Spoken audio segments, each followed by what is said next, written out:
Welcome back to Nexa, broadcasting live from here. And this is a first for Morning Live, and we're very, very happy to be here, I must say. It's been a great education for us, and I hope it's going to do exactly the same for you.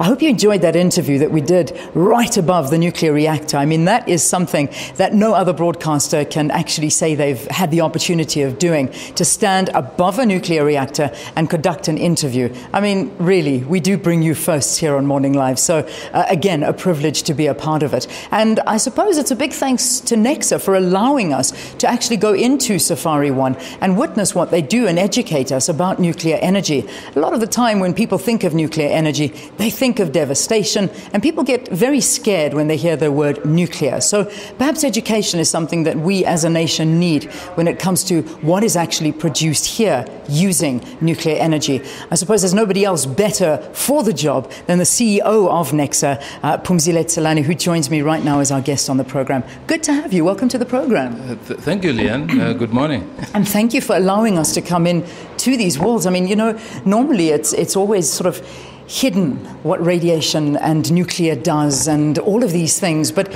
why the sudden turnabout where it's like, let's now educate South Africa as to the uses of nuclear energy? Leanne, we should have done this some time ago. The Nuclear Energy Act, which gives rise to the existence of Nexa, says Nexa must communicate and demystify nuclear energy. We should have allowed the public more into our facilities. Of course, we allow them into our visitor center, etc., but they need to come to our facilities and experience what nuclear energy is about, what the applications are, and how safe it can be run. And now, I think from now on, we will be allowing a lot more of the public and making sure that they know where the access points are in order to learn more and more about nuclear energy and its peaceful uses. Because that's what we do. We utilize nuclear for peaceful purposes, for medicinal purposes, for industrial purposes. We also educate a lot of our youngsters through our center, from artisans through to PhD and master's students. We educate on our site.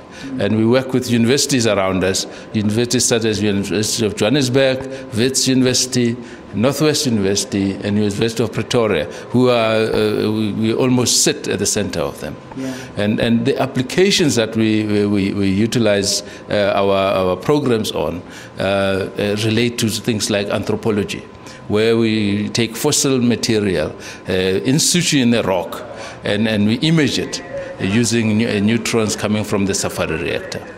Okay, let's talk about the Safari reactor. Now, we're looking at it on our screen right now just to give people an indication of what they're seeing. That is it. Now, today, exactly 50 years ago, South Africa switched on the operation of, we talk about the Safari reactor, but it stands for the South African Fundamental Atomic Research Installation 1, hence Safari 1. That's the name for it. Now, what does it actually mean?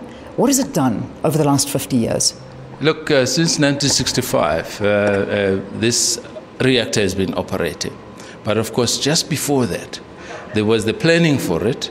There was the uranium extraction that they had to confirm that this reactor will operate properly. And from 1965, it's been applied on various aspects. In irradiating ingots for semiconductor industry. For example, the chips that go into your computer, that go into your television set, etc. And these were irradiated on the Safari reactor and sold overseas. For example, we sell silicon ingots to Japan for the manufacture of computers. And when we do that, we ensure that the reactor, which is the basis of it is research. But we don't just apply it to do research, we apply it to do production. We apply it to export. We apply it to train our young people. Since 1965, we've been training young people. We've been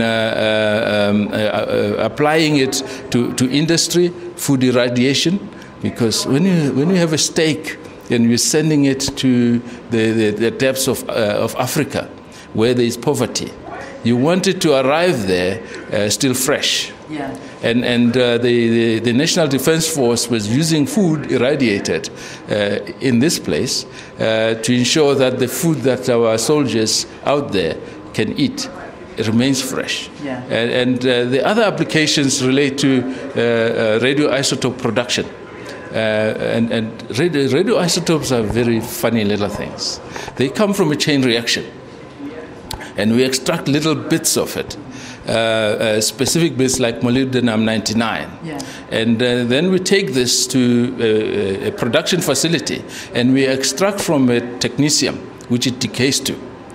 And this technetium can be injected into a human being, into the bloodstream, and it can diagnose cancer. That's amazing. And then you can then know where the cancer is, so that you can treat it much more pointedly in a very specific sense, instead of applying a very generalized processes. And this comes out of the Safari reactor. It's amazing. Well, listen, we're gonna be hearing more about these isotopes, because that's exactly what this particular nuclear reactor focuses on. This reactor doesn't do energy, and we're going to talk about whether or not there are plans on board if this actual Safari 1 can produce energy in any way. We'll talk about that a little bit later on the program. But at this point, I'm going to wrap this interview. Thank you so much for talking to us on the program. It's been an absolute pleasure. Phumzile Tsilani, who is the Nexa CEO. Thank you. Thank you, Leah. Good. All right, let's take a break. When we